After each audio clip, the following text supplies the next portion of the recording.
Celso, bem-vindo. Boa noite para todos. Uma alegria grande poder ver todos vocês, rever todos vocês e ter a oportunidade de estudar com vocês. E hoje ter o nosso estudo conduzido pelo Celso. Celso, super obrigado desde já. Obrigado, Davi, pelo convite. Obrigado a Thaís também pelo convite. Então vamos começar com a nossa bênção, né? Quem tiver com o Shavua Tov está na página 44.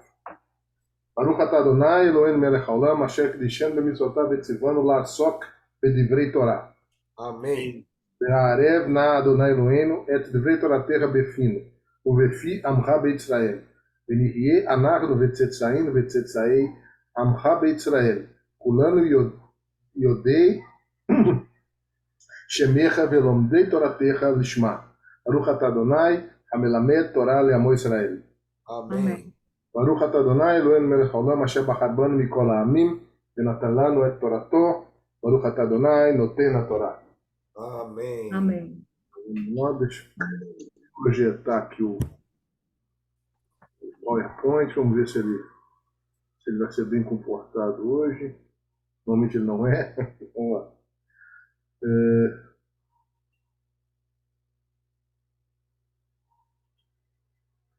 Então vamos lá. Parashá Vaierá, a segunda Parashá do livro de Êxodo, do livro de Shemot. O capítulo 6, versículo 2, até o capítulo 9, versículo 4. Mudou o slide, gente? Na verdade não mudou, Celso, porque você ficou na tela do PowerPoint. Você tem que descompartilhar e compartilhar de novo na tela. Agora mudou, mas a gente tá vendo a tela junto com os outros slides. Então Se vamos quiser de que fique novo. fecha e abre de novo já direto na ampliada lá. Então vamos lá, deixa eu ampliar aqui.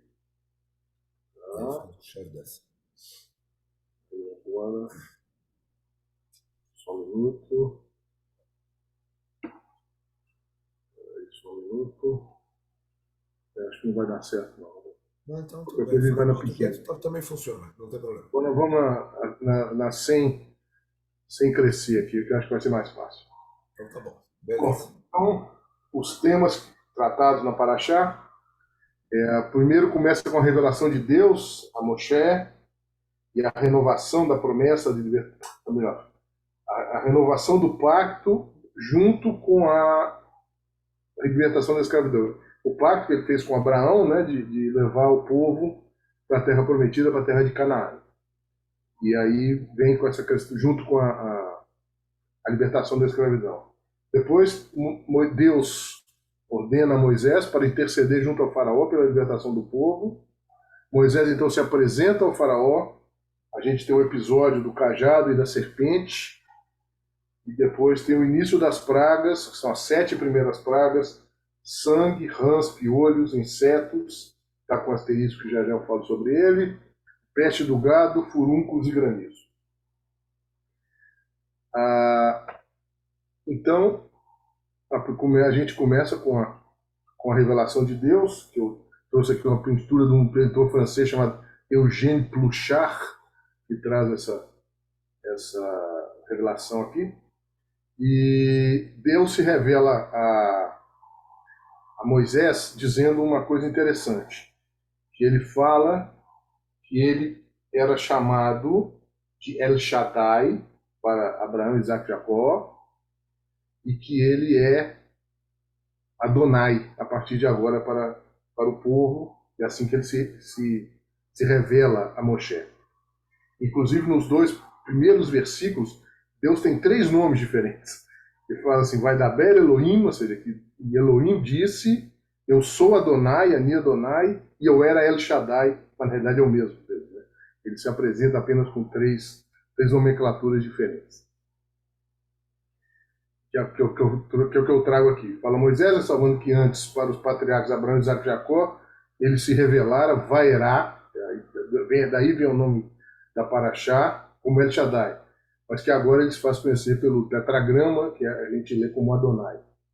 E essa palavra Vairá, ela tem a mesma raiz, né? Em hebraico, a gente dá muita importância à raiz, o chamado Shoresh da palavra, que vem da mesma raiz da palavra luz, ou seja, Deus ilumina Abraão, Isaac e Jacó através da luz dele como El Shaddai. E ele reafirma a aliança, como eu já disse, a promessa de estabelecer o povo na terra de Canaã e acrescenta a libertação da escravidão. Mais uma vez, o Moshe volta a lembrar que ele tem a língua pesada, ele tem a língua presa, ele é gago, não se sabe muito bem qual era a questão que ele tinha na fala, mas ele tinha um problema de dicção. E Deus reafirma, como já havia falado na semana passada, que ele falará a Abraão, e ele falará e Abraão repetirá. Né? Deus fala com Moisés, Moisés fala com Arão, e Arão vai repetir para o povo, para quem estiver ouvindo. A partir daí, tem uma coisa que eu até não escrevi aqui, mas que eu vou falar no final, que existe uma caracterização da genealogia de Moshe. E é uma coisa que aqui fica meio fora de lugar, porque fala assim, vai lá, Deus fala com Moisés, vai lá e fala com o faraó para libertar o povo. E aí começa, e os filhos de Reuvém foram fulano, fulano, fulano, os filhos de Shimeon, filho de Levi, que é o terceiro filho, e aí mostra a genealogia que eu vou falar mais adiante, de Moisés, ou seja, que caracteriza ele como sendo um descendente direto dos patriarcas, e ele então, na narrativa bíblica, para por aí, não segue os outros filhos, não fala de Judá, de Sahara e todos os filhos. Para em Levi, como que eles... Bom, já falando do Moisés, agora vamos falar qual é a missão do Moisés. Vamos ficar contando a história dos outros, que isso vai ter muito tempo aí para frente para contar. E aí, ele vai, pede ao povo, que ele se apresenta ao faraó, essa figura aí é de um site chamado Free Bible Images, tá? Que tem diversas figuras da Bíblia que você pode baixar de graça lá. E aí ele se apresenta, ele mostra o cajado dele vira uma serpente, como está mostrado aí na figura. Aí os magos do faraó também fazem essa mesma mágica, essa mesma magia, e a serpente no caso é o cajado de Arão, que vira serpente, ele engole a serpente do cajado dos magos do faraó.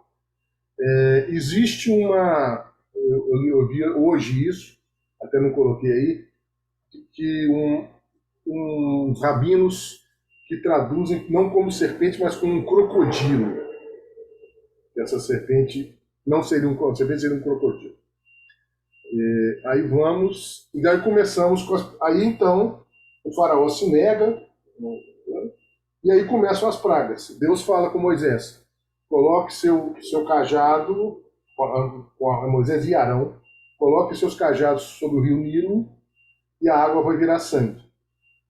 Com isso, os peixes deixam de respirar e morrem. O povo egípcio então vai ficar sem água e sem comida. E aí tem um episódio que fala que os magos do faraó fazem o mesmo.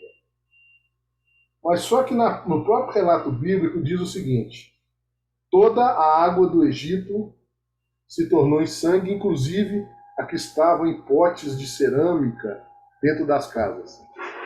Ou seja, qual água que os magos fizeram virar sangue? Boa pergunta. Então aí a explicação é que eles desfizeram o que Moisés fez e refizeram a água fazer virar sangue. Tá? Moisés, aí o faraó, depois que os magos falam, faraó, não vou libertar ninguém, e uma semana depois, Deus fala para Moisés levantar o cajado e o Egito vai se encher de rãs. E aí, as rãs invadem o Egito, vão para todos os lugares, incomodando as pessoas. Essa figura é bem engraçada porque eles mostram até umas rãs voadoras aí na figura. Então, o que que acontece? Essas rãs começam a invadir e tal, e os magos do faraó fazem com que essas rãs sumam e novas rãs venham. Ou seja, eles repetem esse milagre, entre aspas, aí. Aí o faraó continua. Não sai ninguém, continua do jeito que está. Aí Deus fala para Moisés levantar o cajado para o ar, e aí vai surgir a terceira praga, que são os piolhos. Piolhos que atacam a população, que incomodam bastante. Só que agora essa terceira praga tem uma diferença, que os magos não conseguem replicar o que Moisés havia feito. Eles não conseguem, e aí eles param.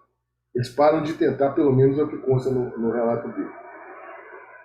Moisés, o faraó pede, o Moisés faz com que os piolhos se vão, e o faraó continua. Não vai sair ninguém, porque vocês vão continuar escravos. E aí vem a quarta praga, que são insetos, na realidade são moscas. E lembra que lá atrás eu coloquei um asterisco, porque essa quarta praga, dependendo da literatura, ela tem outras denominações. No Plaut, que é de onde eu tirei, ele trata como insetos, que tudo leva a que sejam moscas. Mas tem outras literaturas, mas ele próprio, Plaut, cita que tem traduções para o inglês que chamam de wild beasts, ou seja, feras selvagens. Já a lei de Moisés, que é editada pela Sefer, fala em animais daninhos. Então, em resumo, é uma praga, mais uma que vai se abater sobre o Egito. O faraó pede, Moisés intercede junto a Deus e as pragas se vão, e o Moisés e o faraó volta a dizer: vocês vão continuar escravos. E aí nós vamos para a sexta praga, que é a peste do gado, que morrem os carneiros, ovelhas, todos os animais que eram domesticados, bois e tudo mais. Só que aqui ele tem uma diferença. Pelo menos a primeira vez no relato bíblico que cita que o povo israelita não é atingido por essa praga. As outras deixam isso implícito, não fala se foi atingido ou não. Mas essa aqui está explicitado. Em Goshen, onde o povo estava estabelecido, o gado do povo israelita não é atacado por essa peste. Aí os animais morrem, os egípcios começam a ter dificuldades de alimentação, e o faraó pede mais uma vez, a praga se vai, e os judeus, os hebreus, os israelitas continuam como escravos. Passa mais um tempo e vem os furúnculos, que eram erupções cutâneas que feriram as pessoas e incomodavam bastante. Inclusive, o Plaut fala que coçavam muito, que era muito incômodo. Tem gente que traduz como sarna, que é diferente de furúnculo. Mas, então, assim, como a gente costumeiramente aqui segue o Plaut, ele traduz como furúnculo isso. E, novamente, também o povo israelita não é atingido, só os egípcios. Mais uma vez, pela sexta vez, Faraó pede, Moisés intercede, e a praga se vai, e os judeus continuam escravos. E aí vem a sétima praga, e a última que é relatada nessa paraxá, que é a chuva de granizo. E o relato fala que existe um midrash que fala que as pedras de granizo eram tão grandes, causavam tanta destruição, que ao caírem, umas se chocavam nas outras e saíam faíscas. E eles tinham a impressão de que era uma chuva de fogo, como está aqui nessa figurinha aqui. Então, tem gente que fala, tem também literaturas e citam que era chuva de granizo e de fogo. E esse Midrash fala que era faíscas do atrito entre as pedras. Isso aí, o gado já havia sido destruído, isso agora destrói a plantação dos egípcios, porém, mais uma vez, o granizo não cai na terra que era trabalhada pelo povo israelita, em Goshen. Ou seja, o povo fica livre dessa praga. E aí está o quadro, ou seja, os egípcios ficaram sem água, depois a água voltou, né, obviamente, ficaram sem animais para alimentação e para trabalho, e ficaram agora sem a lavoura. E aí termina a Paraxá, já com um link para da semana que vem, que eu não vou falar. E aí nós vamos partir, porque agora eu quero trazer algumas reflexões para a gente pensar um pouquinho aqui sobre isso que a gente viu agora. Primeiro que eu queria trazer a questão do nome de Deus, que, como eu falei ali atrás, no versículo 6, versículo 2 e 3 do capítulo 6, a Paraxá começa dizendo que Elohim, ou seja, um dos nomes de Deus, disse a Moisés: eu sou Adonai, e me apresentei a Abraão, Isaac e Jacó como El Shaddai. O que é isso? Ou seja, o Deus é o mesmo, mas aqui ele mostra como ele quer ser chamado a partir de agora pelo povo, porque é como ele estava falando para Moisés. Ele reafirma o pacto que ele fez lá atrás com Abraão, que vai trazer ao Canaã, e traz a promessa da libertação da escravidão, que está próxima. A gente sabe que nesse ponto aqui, depois da sétima praga, ainda vai acontecer algumas coisas na semana que vem, e o povo vai ser libertado. E aí, como eu falei, tem a questão da indicação da genealogia de Moisés. Moisés, ele é caracterizado como filho de Amram. Esse Amram era filho de Keat, que era filho de Levi, que era filho de Jacó. Para indicar que Moisés é um descendente direto dos patriarcas. Então, no caso, ele seria neto, filho, neto, bisneto, tataraneto de Jacó. Era a quarta geração depois de Jacó. Ou seja, ele era um homem de escol, vamos falar assim. E aí, as 7 primeiras pragas, aí eu trouxe uma opinião do Plaut, eu achei muito interessante essa opinião dele, que ele comenta que as pragas não seriam uma disputa entre Moisés e os magos egípcios, ou nem mesmo entre Moisés e o faraó, que seria uma batalha entre Deus e o faraó, que também o faraó era tido como divino na mitologia egípcia. Ou seja, na realidade, aqui a gente tem uma disputa entre deuses. Dois, vou dizer dois da mesma gradação, mas seriam deuses que estavam disputando entre si. Uma batalha. E mostra a obstinação do faraó. A cada praga ele pede que a mesma seja terminada para que o povo seja libertado. E volta atrás em cada uma das ocasiões. E aí eu deixo um link aqui para a semana que vem, que essa batalha só termina na semana que vem, quando tem pragas restantes e a questão da libertação. Então, pessoal, é isso que eu queria trazer hoje para vocês. Obrigado. E o Rodesh Shevatov, que hoje está começando o novo mês judaico. Vou terminar aqui. Alguém tiver alguma pergunta, algum comentário? Estou à disposição.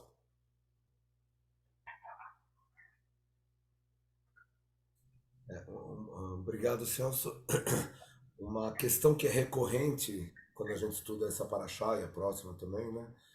E acho que vale a pena a gente, pelo menos, pensar uns minutinhos sobre isso, né? É a questão do livre-arbítrio, né? Então, sempre se discute se, afinal de contas, Deus estava tirando o livre-arbítrio do faraó, ou estava reforçando o livre-arbítrio do faraó, enfim, na hora que ele faz as pragas, no sentido de tentar forçar o faraó, enfim, à primeira vista, tentando forçar o faraó a libertar o povo, ou seja, tentando forçar o faraó a não usar o seu livre-arbítrio de que ele não queria libertar o povo, mas forçar ele a libertar, né? Tem toda sempre uma discussão aí, né? Se Deus pode fazer isso com o ser humano em geral, não em particular com o faraó, claro, mas com o ser humano em geral. Se Deus tem essa capacidade ou essa possibilidade de tirar o livre-arbítrio do ser humano e fazer com que o ser humano haja da maneira que Deus quer que ele haja, né? E tem todas as opiniões possíveis e imagináveis, como vocês podem pensar, né? Desde aqueles que falam, ok, é isso mesmo, até os que falam que é exatamente o contrário, né?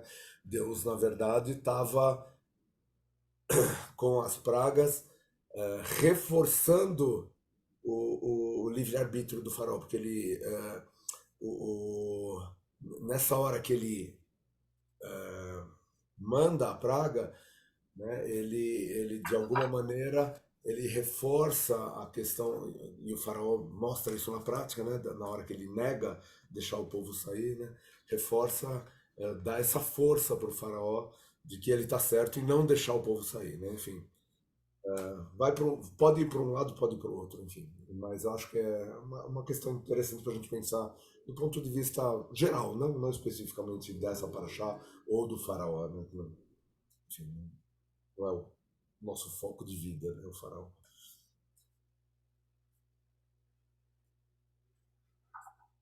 Se alguém tiver algum comentário, alguma pergunta, André? Oi, Celso, tudo bem? Tudo ótimo. Celso, eu vejo aqui no texto,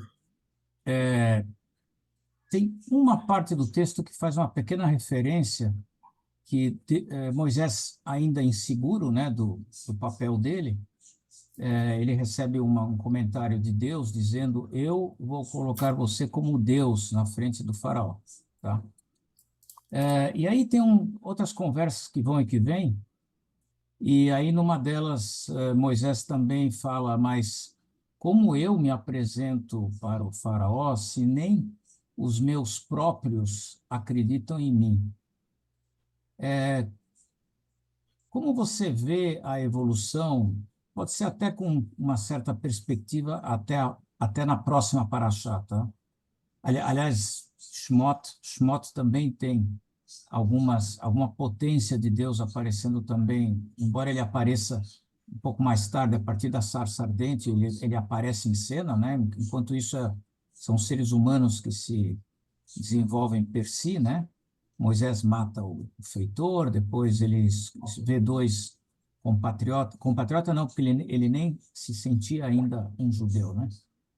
Vê os dois brigando, é ameaçado, foge para os midianitas, casa, etc. e tal, e mais tarde a vontade que ele tem de encontrar justiça reaparece na sarça ardente com a missão, né?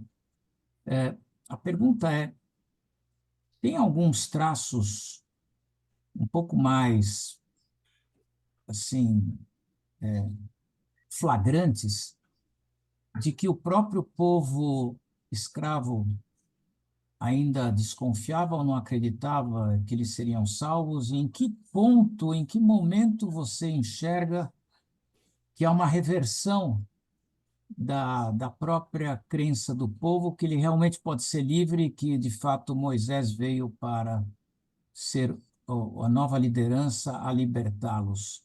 Você tem algum momento que você enxerga que há uma mudança de mentalidade do povo, embora a mentalidade só vai mudar daqui a 40 anos, mas pelo menos nesse momento para dizer: estamos com você? Eu acho que isso, na realidade, eu já assisti até uma palestra sobre esse tema uma vez, que dizia que o povo tinha toda a razão de ficar desconfiado. Primeiro, desconfiar de Moisés, porque ele era um cara que não foi, como você disse, ele demorou um pouco para se identificar como judeu. Ele foi criado como príncipe do Egito e tal, como no filme e tudo. E o povo tinha uma. Eu, eu até certo ponto concordo com isso, que o povo tinha uma certa desconfiança dele. E que o povo vai confiar nele mesmo na hora que o povo é libertado. Porque acontece a praga e eles continuam escravos. Acontece a praga, não, agora vai e não vai. Agora vai e não vai. Então, por 9 vezes, ou seja, 7 agora e 2 na semana que vem, um monte de coisa aconteceu, muito embora o povo não tenha sido atingido na região onde eles habitavam, né, por algumas das pragas, ou por nenhuma das pragas, né? Mas eles continuavam escravos. Então, assim, era, a escravidão continuava. Então, eu acho assim, isso é a minha opinião pessoal, tá, André? Eu acho que o povo vai acreditar nele mesmo na hora que começa a atravessar o Mar Vermelho. Então, essa é a minha opinião. Michel? Muito bem, eu também eu acho também que depois do Mar Vermelho, não é nem depois que cruzou o mar, que aí, e depois vai brigar, depois vai de novo brigar, né? Vai falar que queríamos voltar e tal. A briga lá. Não, Né? no terceiro dia depois do Mar Vermelho, pô, não tem água aqui, não tem. Tínhamos vida boa lá, éramos, né? Vida boa. Assim, não tem como não ler essa paraxá e não trazer o Pessa, o Seder, né? Porque são textos muito tradicionais, muito que a gente conhece bem, né? Todo ano, e aí não só quem está estudando o paraxá, né? Tem muitos que só comemoram as festas, o Seder, então essa historinha aí já está bem, lógico, você trouxe alguns detalhes bem legais. Mas o que eu gosto de trazer nessa discussão, e trago também para o Seder, quais seriam hoje as pragas modernas? O que seriam hoje pragas que nos libertariam dos nossos faraós? Não tenho as respostas, gente, eu só tenho as perguntas. Mas eu acho que isso é um belo debate, eu sei também que a gente não tem muito tempo. E mais também, quer dizer, o que eu deixaria de comer? Quer dizer, a gente deixa de comer farinha há 7 dias, né? Os 7 grãos. O que hoje me faria mais sentir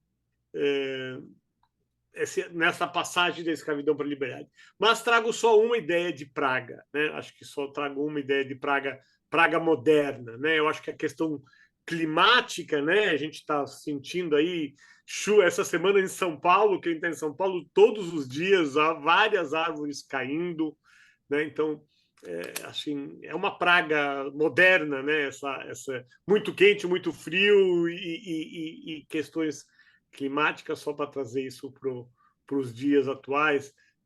As guerras não deixam de ser mortes por besteiras, por ideologias, e paro por aí, mas temos que pensar quais seriam as 10 pragas para a gente pensar. Obrigado, gente. É verdade. Só falta o profeta, né? Só falta o profeta, né? Porque a praga em si solta, ela não significa nada para nós, né? Elas têm que ser um sinal, alguém tem que dizer, esse é um sinal, senão a gente fica perdido mesmo. Antes desse tema, que achei legal, na questão do momento em que o povo acha que começa a acreditar em Deus, eu acho até que foi um pouquinho antes, sabe? É no momento em que eles se levantam, amarram seus cintos e saem no meio da noite.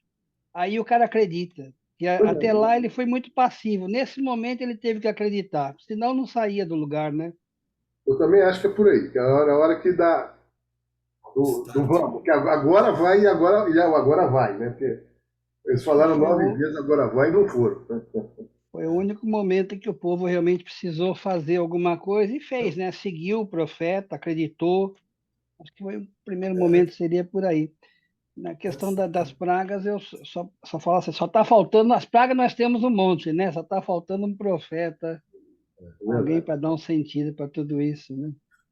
Antes de passar a palavra para Rê, eu só vou usar minha prerrogativa de ser um dos organizadores, só para falar duas coisinhas. Primeiro, respondendo para o Michel, quer dizer, é que você fez a pergunta, Michel, quais são as pragas que nos libertariam atualmente. Então, eu entendi que você falou do clima e da guerra como sendo pragas modernas, mas não são elas que vão nos libertar, né? Elas podem nos alertar, eu acho, para a situação que a gente está vivendo, né? A gravidade da situação que a gente está vivendo e que a gente tem que mudar isso. É diferente do caso do faraó, né, do Moshe com o faraó, que ele estava realmente tentando convencer o faraó a libertar. Então a gente não vai usar a guerra e nem a questão climática para nos libertar, né? Elas são, acho que, sinais claros de que tem algo errado. mas entendi. E a segunda coisa, contradizendo Paulo, voltando um pouquinho mais para trás, eu acho que não é na hora que eles apertam cintos, mas acho que é na hora que eles pintam os batentes das casas.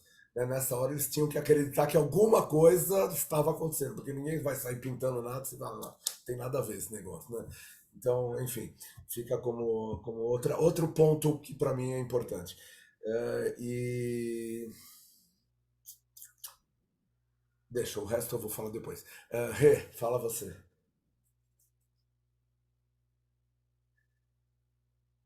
Espera um pouquinho, deixa eu tirar isso. Então,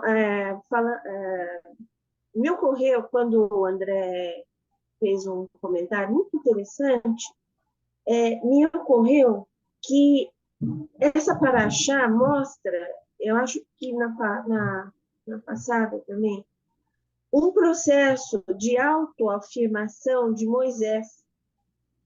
Ele busca isso daí, essa autoafirmação. Eu acho que o diálogo que ele tem com Deus, em que ele fala, mas eu não sei falar, eu, eu não sei falar, o senhor procura outro. E aí Deus fala, manda o teu irmão falar com você, Arão falar com você, né? Então, isso daí envolve, eu percebi que envolve dois grandes aspectos. Um, a busca de autoafirmação de Moisés. A gente não deve esquecer que ele fugiu do Egito, ele foi mandado embora do Egito, senão ele ia morrer, e ele passou 40 anos em Midian. E o povo que ficou, aconteceu a mesma coisa depois da morte de José. O povo não conhecia José, o povo não conhecia Moisés, né? E se esqueceu dele, provavelmente na situação de opressão que estava vivendo. E a segunda aspecto que me ocorreu é que Moisés busca credibilidade. É uma busca de credibilidade. Mas como que se eles não acreditam nem em mim, como que eu vou fazer eles acreditarem no Senhor? Ele está buscando credibilidade dele como líder, ele quer que o povo acredite nele, e ele está buscando, talvez, um reforço de uma credibilidade no próprio Deus. Porque Deus, ele manipula todas essas pragas. Uma vez eu li em algum lugar aí que essas pragas duram um ano inteiro. Leva um ano acontecendo essas pragas. E ele tem todo esse tempo, o povo é convencido daquele Deus, daquele nome que ele apresenta, né? O tetragrama aí, não mais como El Shaddai. Então, muda um pouquinho a perspectiva de quem é aquele ser que está falando e que está tentando convencer o povo a acreditar nele, para acreditar em si mesmo. Eu pensei nessa possibilidade, viu, Davi? E aí, tudo isso daí é a motivação, não, as pragas funcionam dos dois lados. A disputa com o faraó, olha, esse cara aí não é Deus, não, ele é um faraó. E, do outro lado, a motivação para o povo crer em Deus e poder crer em Moisés também, que é um profeta, que é um líder. Ele tem que ter essas três coisas: autoconfiança, credibilidade e baseado nessa motivação. Eu vejo essa paraxá dessa maneira, além de ser um problema ecológico que deve ter acontecido lá no Nilo, lá. Isso é verdade. Os ambientalistas da época não Peraí, ficaram. estou chovendo muito, eu vou desligar. É verdade, Renato. Os ambientalistas da época não devem ter ficado muito felizes, não, com toda essa mortandade de peixes e de animais aí.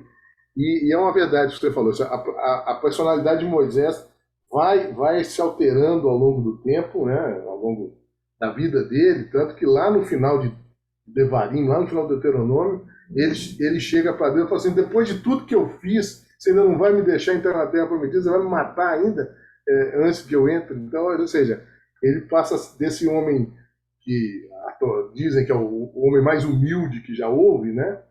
Ele no final, como se diz lá nas minhas Minas Gerais, ele põe as manguinhas de fora. Mas é isso aí. Obrigado, Renata. Pedro? Obrigada a todos aí. Boa noite, primeiramente, parabéns. Pode falar, Pedro. Boa noite, More Michel. Parabéns pela excelente aula, More Celso. Eu gosto também do neorracidismo, sobretudo com o rabino do Rio de Janeiro, Newton Bonder. E ele diz que, segundo a Kabbalah, sair do Egito seria o parto, simboliza sair de dentro da mãe. E que sair do Egito seria também passar o Mar Vermelho, ou seja, vencer os desafios e problemas do dia a dia. E o faraó seria um símbolo de ditador, de ego, de egolatria, de soberba, prepotência, arrogância ou algo que o valha. E que sair ou tirar o Egito de nós seria nós abrirmos mão do nosso ego, né? E achar a terra prometida que tem dentro de nós. E na interpretação do rabino Newton Bonder, numa espécie de Kabbalah reformista, ele fala também que o faraó pode simbolizar ditaduras emocionais, como relacionamentos abusivos. E o rabino da CIP, Rubem, ele diz que para nós ganharmos a liberdade, precisamos conhecer nossos pontos fortes e os pontos que nós precisamos melhorar. Seria isso, então, sair do Egito, como vencer os nossos próprios desafios e problemas do dia a dia. Obrigado. Obrigado a você, Pedro. E quanto à questão da Cabala, te convido para estar conosco no sábado, porque a nossa drachista vai falar no sábado, vai falar focado na Cabala. Então, não percam, não só para o Pedro, como para todo mundo. Ela está aqui na sala, que é a nossa cabalista. Ela vai falar no sábado para a gente. Vai trazer um estudo dessa paraxá baseado na Cabala. André? Só querendo completar um pouquinho do que a Renata falou e o Michel.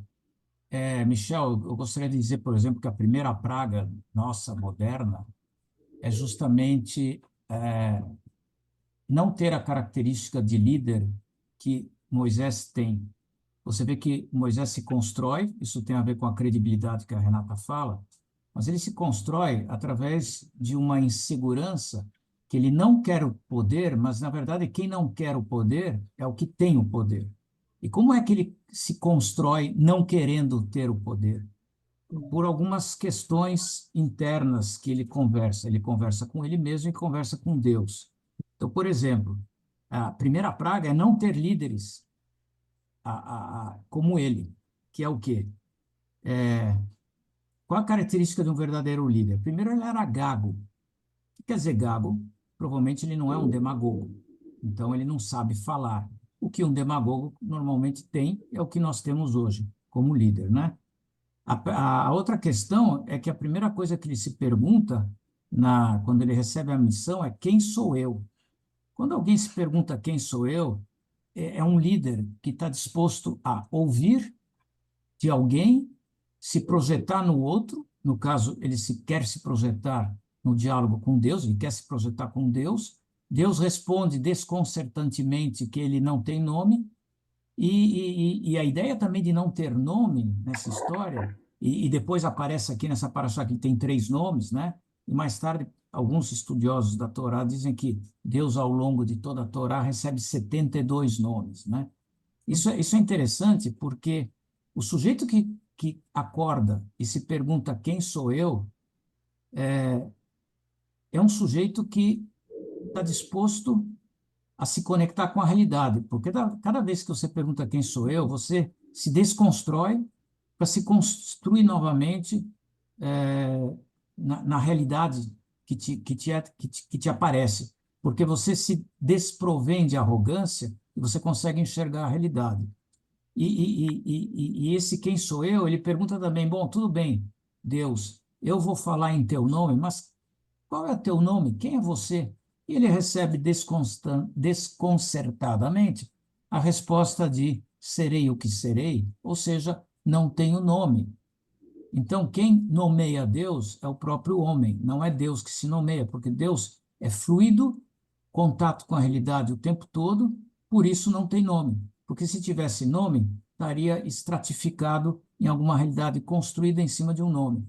Parece um paradoxo, mas a mentalidade judaica, ela se mantém adaptativa ao longo de todos esses séculos, esses milênios, porque justamente faz parte a pergunta: quem sou eu? E depois, para entrar um pouquinho no que o Pedro falou do Bonder, eu vejo, além do fato político, realmente, de estar querendo se libertar um povo escravizado, nós temos também essa nossa guerra interna, em que nós temos o faraó dentro de nós. E é esse faraó que nos arrasta e nos segura para que nós não consigamos sair da nossa zona de conforto. Isso é um problema de cada um interno, e cada um provavelmente vai descobrir ao longo do crescimento da vida como lidar com o seu próprio faraó e como trazer pragas que possam possibilitar a desconstrução do ser para que ele se redescubra e cresça. Eu acho que essa simbologia de Faraó, não só no aspecto nacional, ditatorial, tem um aspecto introspectivo individual também. Era só isso que eu queria acrescentar para vocês. Obrigado. Muito bom. Obrigado, André. Obrigado. Obrigada. Excelente, excelente explicação. Nossa.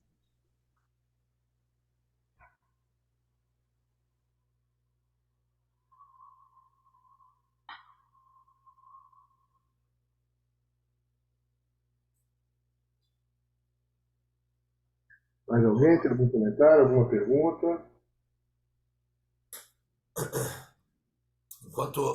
Desculpa, enquanto vocês pensam aí, desculpa, usar esse momento só para lembrar que nesse sábado a gente tem serviço presencial, como temos tido nesse último ano inteiro, a partir das 9h30, lá na Rua Bahia, todos convidados. Celso já deu um spoiler sobre a nossa drachá nesse sábado. Eu não sei se teremos rumos nesse sábado, mas acho que ainda não. Estamos atrás de rumos. Ah, não, o Rumos falou que não. O Rumos disse que não vai ter. Mas, enfim. E na quarta-feira que vem, também só para lembrar, a gente tem estudo então da Paraxá Bo, que é exatamente a continuação dessa Paraxá, estão praticamente casadas as duas, com este que vos fala, tá bom? Quarta-feira às 8h30. Então, desde já todos convidados também. Carol, o que foi? Só se for pegar em casa, eu vou, não tem problema, isso é de menos. Se tiver com quem pegar, não tem problema. Mais alguém quer fazer alguma pergunta? Não precisa fazer comentário, pode fazer pergunta também. Sobre essa paraxá, sobre a paraxá passada. Eu até comentei na sinagoga, né, nesse último sábado, uma coisa que me chamou bastante atenção na paraxá passada, e a gente não falou no estudo, mas trago para quem não estava no sábado, né, essa questão de quando Moisés fala que ele tem a língua pesada, seja lá o que isso significa, mas enfim, claro que dá para entender que é alguma coisa que impede ele de falar fluidamente, né? Eu gosto muito da resposta de Deus, né? Deus responde assim, mas espera aí, quem é que faz o homem falar, afinal de contas? Sou eu. Eu faço o homem falar, eu faço o homem enxergar, eu faço o homem enxergar e ouvir. Né? São essas três coisas literalmente que Deus responde para Moshe. Então, fica no seu lugar, fica calmo aí, que eu tô por aqui, né? Deus falando para Moshe, né? Mas é interessante que Moshe insiste e tal, e vai voltar a insistir nessa paraxá, e no fim das contas, apesar de Deus ter falado isso para Moshe, no fim das contas ele fala, ok, tá bom, vamos fazer outra coisa, então vou te dar Aaron. Aaron, né? Aaron vai ser o porta-voz, né? Eu falo para você, você fala para Aaron, né? E fica um telefone sem fio que vai funcionar, né? Esperamos que funcione, né? Um falando para o outro. Então aí eu acho bacana por duas coisas. Primeiro, como eu falei no sábado, que até o nosso maior líder, que já tinha cometido um crime lá para trás, mas vamos deixar isso para trás, né? Mas nesse momento leva uma bronca de Deus, né? Tipo, meu, se enxerga, né? Se você não fala, eu sei isso. Obviamente Deus sabia isso, não precisa me contar isso, eu sei, e eu vou resolver. E mesmo assim, Moisés, enfim, consegue convencer Deus a fazer diferente do que ele tinha planejado, né? Então acho bacana trazendo isso para a gente, para nós, o nosso dia a dia, né? Saber que a gente tem as nossas limitações, claro, todos nós temos, mas temos como superar isso por vários caminhos, vamos colocar assim, né?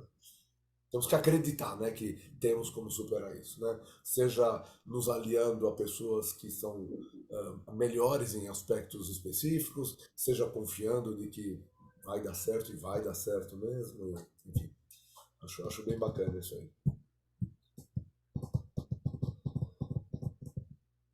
Se ninguém tiver mais nenhuma pergunta, quero trazer só uma boa notícia que não tem nada a ver com o nosso estudo, mas obviamente tem tudo a ver com a gente, né? Hoje, falando com minha irmã, que como vocês sabem tá lá em Israel,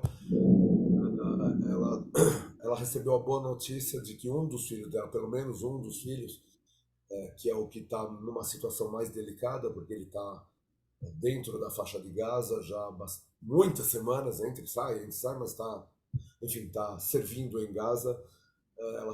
Eles receberam a notícia de que é bem provável que nos próximos dias, talvez semanas, ele vai sair dessa função, né? Ou seja, aquilo que a gente tem ouvido no noticiário, né, de que Israel vai mudar a estratégia, enfim, vai reduzir a operação, isso materializando em alguém muito próximo meu, né? Então, claro que ela está super contente, enfim, isso não quer dizer que vai terminar a guerra, a gente sabe, e a gente, obviamente, continua rezando diariamente pela volta dos reféns, que acho que é fundamental, todos nós achamos, né? Mas talvez por uma estratégia, usando uma estratégia um pouco diferente. Vou contar para vocês isso. Para quem perguntou o que aconteceu com minha voz, né? Minha voz sumiu, cara. Hoje eu tive uma atividade muito interessante. Agora, saindo completamente do assunto, eu vou desligar, então. Vou supor que a gente terminou a nossa aula, até porque já está quase na hora. Eu vou desligar a gravação. Bom, antes de desligar, só agradecer ao Celso mais uma vez. Obrigado, Celso. Obrigado a todos que estiveram presentes. Obrigado a todos que vieram. Super bem-vindos. Eu volto a insistir, né? Claro, não com vocês, mas com os que não estão aqui com a gente, eventualmente hoje, né? De que o estudo da Torá, além de tudo que a gente já sabe que é importante, né?